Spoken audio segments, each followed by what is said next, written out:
beauty within the world, like you're in this sort of beautiful little the meadow. You find the meadow, and it's true.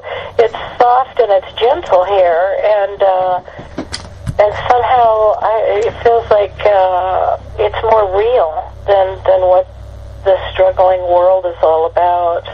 I mean, the birds sing and the trees bloom and the flowers and you got your, I don't know, everything's just soft and sweet, and that's what happens when you find the child. It's true. He's absolutely, well, of course he's absolutely right. I mean, he's the one he's the first person that I've never heard anybody else write about this, and he's right. He also says something about the fundamentalists and the subjectivists alike, which is nobody talks of this. Even in non-duality, you're certainly not going to hear about the child. Maybe a little bit, I don't know. Maybe it's breaking through. But that's what we're doing. That's what you and I are doing, Rich. We're going to talk about the child. We're going to bring it out. We're going to come from a whole different way of, and it's all inclusive. It includes everybody's, whatever way they come from. You can find this. That's what's so beautiful about it. It isn't limited to a certain religion, or as Bill said, there's something about, what did he say about getting stuck in the literal of the Bible? I mean, yes, the Bible is beautiful, and it is very helpful, and it does lead us aright, but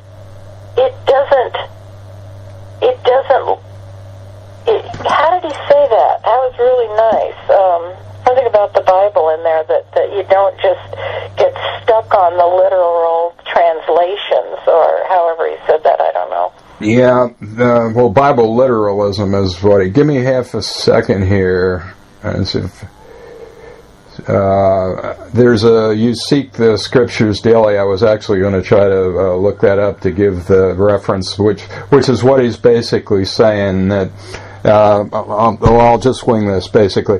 When I was doing my search for truth as a common thread, I found out with the Bible, every time I would read portions of it, there would seem to appear more information there each time I read it.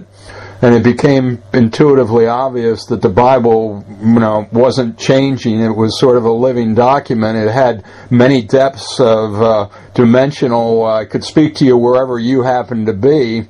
And what was happening is that my eyes were open further, so I was able to see more of what was always already there. The Bible basically talks about, I think he's chastising the Pharisees, but he basically says something to the effect, you seek the scriptures daily because you think there is life therein, and basically says the letter of the scripture, in other words, the literal translation killeth, but the spirit of it, the essence that those letters only represent, give life. Exactly. If you get stuck in the words and the actual, the tangible thing, you aren't finding the spirit of it, and the spirit of it is truly, like you say, it can see all levels of it. It can see all the different ways that one can read, and the spirit of it can eventually just become the living of it, and we don't have to go back to the book. We can live it without having to have a book. It's like then the living becomes the very truth itself, and it is a living presence. This child is the living of it. It is the actual fact of the living. Well, yeah, the life actually becomes what one of the Bibles was named, the Living Bible. It's all basically an externalization of the Bible, and the Bible is a particular conceptual representation of what we're actually living from moment to moment. It's alive, and it's essentially a spirit, so everything you're looking at and has a spiritual implication or is a reflection of spirit. Right. Right, like the child could be living it and somebody could say, oh, I just noticed you did such and such that I read in the Bible is what you're supposed to do. And you'd go, oh, really? It's kind of like living it is the ultimate, and the things or the words are showing us or pointing to what that ultimate is. So, yes, they're a means to an end. They're a message that it's back to the finger pointing at the moon. The finger isn't the moon, but the mind has a natural proclivity or tendency to worship the finger because it can relate to the finger. And the moon we're talking about is transconceptual, and the mind can't relate to it, so it tends to make false idols out of the fingers. Yes, but the beauty is that every book and every Bible and every word and I mean, for me, Bill's books, what a gift.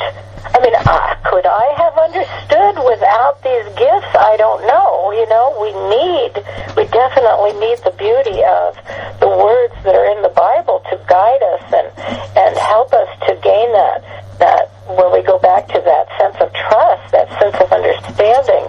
And how beautiful, that there's all these tangible people and things and evidence and the tangible Jesus and the tangible Bill's books for me. I mean, how beautiful because those are a reflection of who we are. I mean, that we find certain books that are made for us or that have answers to them. In a sense, it's like subjectively,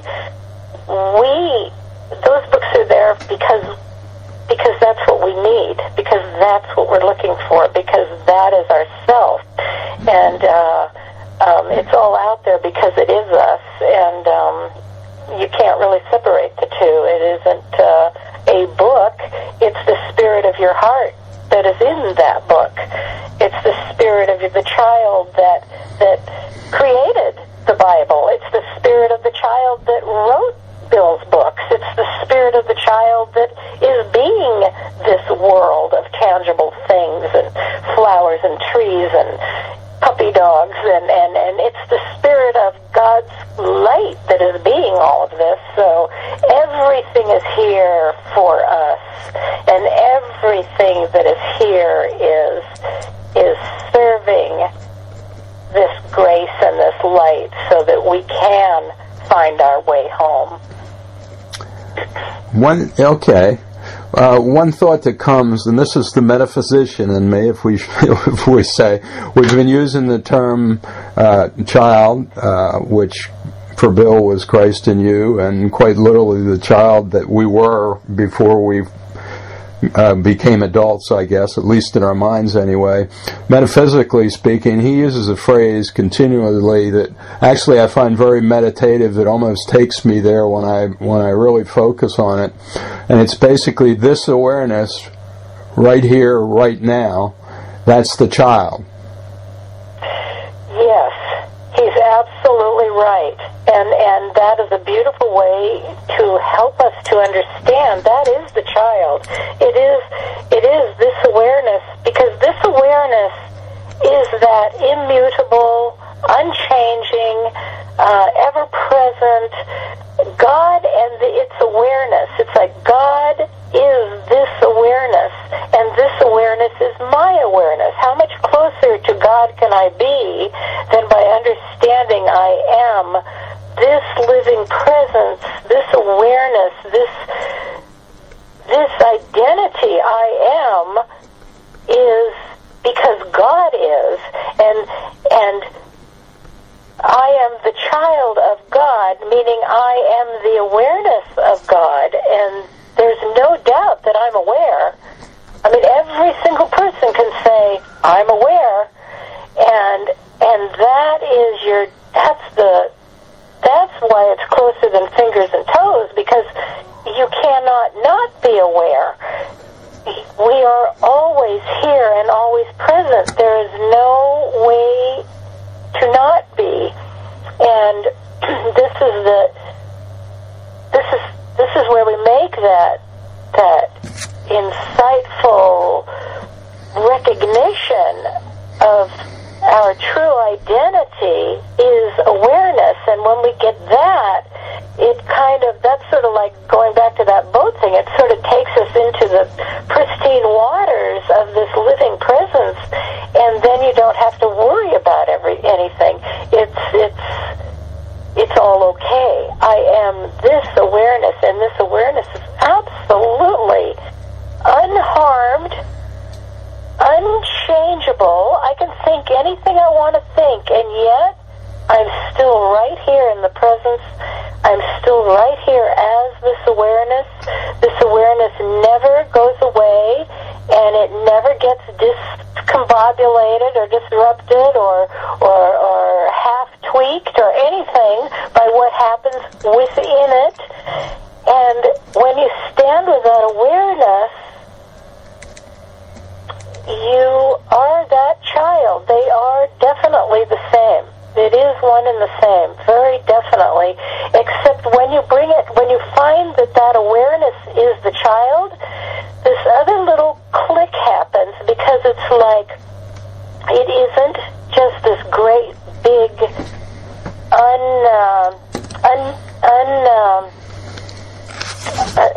like undefined or infinite void, or like just this awareness, this all-inclusive awareness is what I am. But it also, at the very same time, is so comfortable at home with oneself. And the child is sort of this spirit of joy, just spirit of happiness, just spirit of love.